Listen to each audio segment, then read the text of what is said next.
One of the things that sort of has stood out for me in my involvement with different stakeholders in the health and community services sector, and specifically my colleagues in the National Disability Service and the Workforce Council, is that there's a real strong sense of this work in Disability Futures is ethical, and there's meaning and that foresight in recognising that there is a need to create different futures is part of this ethic.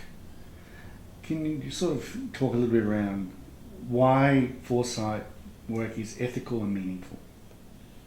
For me, if you're looking at many alternatives and you want to say each one is possible, the uncomfortable issue is, well, what's right? Now, I frame that into what's your preferred future? Okay. Where do you wish to go? And that's essentially the sixth pillar of futures, transforming the future. So the sixth pillar for me is, what's your ideal future? Where do you want to go? So the ethic and the meaning of this work is really getting that alignment. Yeah, getting clear. Where do we wish to go? Is it the right place? Do we want to go there? But it's also moving from where we are today. So the preferred future, that's the transformation part. Here's where we're going. And of course, you would want to think through the story preferred is, does your story match where you're going?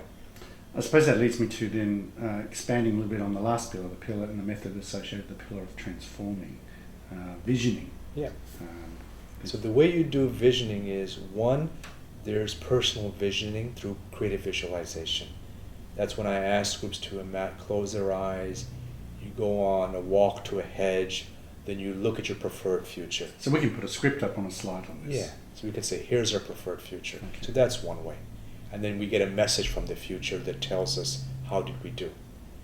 The second visioning is really interviews where two people question each other in a very quick way to find out where do they wish to be in 2025. That would be what we've been doing today. Well, it's much quicker. You straight away say, it's 2025, what are you doing? Okay. And you don't let them actually edit.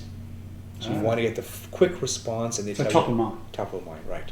Because if you have them edit, then their voice of cynicism, it can't be done, comes out. You want to get through really what do they want.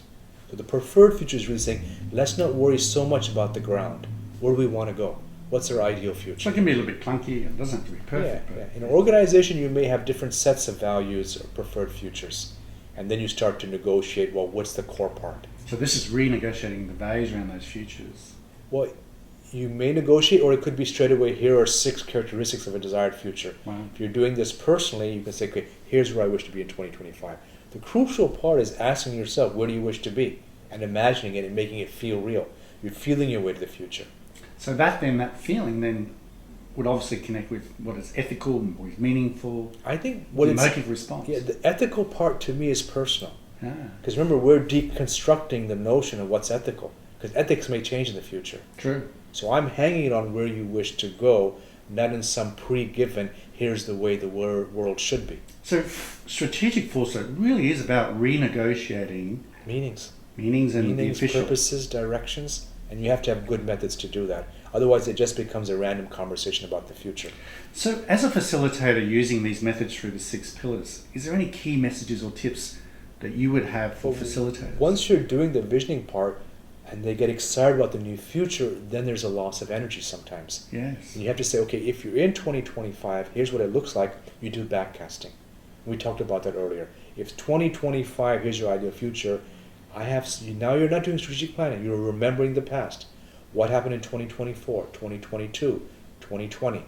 So you're getting some key milestones looking at the past from the future. So that takes away the cynicism, it won't happen. Because now it's happened, you're just remembering it and using that memory to create strategy. So 2 key methods in the pillar of transforming. Visioning, and there's 2 ways you've just suggested which you can do that. But then from visioning, we backcast, bringing the future to the present, which creates that sense of pragmatism and realism, what I can do tomorrow. Yeah. I mean, with one city council, we did the visioning and everyone started to get excited and then they got depressed. And I said, why? They said, well, we actually don't think we can achieve the vision. So then we did the backcasting. I said, okay, you've already achieved it. What happened differently the last 15 years? As they went through that, they realized they don't have to do everything. That gets overwhelming. So it became, what are the 3 pivotal things that need to shift? Then you focus on those 3. So once you've done that, then you might ask yourself, what's next? I mean, Steve, you work on implementation all the time. How would you answer that? What's next? What's missing? What do we do afterwards? That's a very good question, and for me, I think futures work and strategic foresight is always about grounding it in pragmatism, and so that I can do something tomorrow in creating that preferred. That's the ethic and meaning for me, and I think that's what makes it real to people, foresight work. Well, this series has been... Can I comment on that? Yeah, sure. I agree and disagree. Okay. I like the pragmatism, but the whole nature of foresight is to challenge pragmatism. To actually also be idealistic. Because if you're too pragmatic, I reinforce the present as it is now. So I get to use future. You get the use future, the disown future, default future. So, But if you're too idealistic, then it doesn't touch people's reality and they give up. Now, what's happening now, the world is shifting dramatically. So people can see a new future emerging. The end of hierarchical world to a flat world, but then they see a flat world, but we still have the old hierarchies. So we're living in a world of tension right now. Different futures, different possibilities, and those tensions are what make day-to-day life difficult for organizations and persons. Future says, let's get clear on the vision, let's look at the tensions, and find ways to actually resolve those tensions. so finding ways is then what you're saying, and with implementation is the action learning experiments. Yeah, I mean if action learning is out of say the vision, or you do the backcast. Here's 3 things we need to do. Let's experiment. Do a prototype. Let's try it. Then you come back later and think, okay, we tried this questioning process. We did the scenario process. We did the visioning process. What's our big takeaway? You mean as in learning? Yeah. And how do we do it again? If it's just a workshop, there needs to be something real that happens afterwards that gets fed back in. And then for me, that goes from an organization as a structure function to an organization as a learning ecology. I think one of the other criticisms I want to address here is that sometimes foresight work has been labelled as more than just one-off events, and that actually should be a sequence of a learning that we come back and revisit and adapt through those learnings and insights. I mean, it's creating the adaptable learning, futures-oriented organization or person. It doesn't stop. But that doesn't mean it should be overwhelming. There are day-to-day things we have to do. So it could mean just once a year everyone meets to look at emerging issues. So that learning is really about how we adapt to be able to navigate those tensions and reduce the lag between the preferred and current realities. Exactly. That's beautifully said.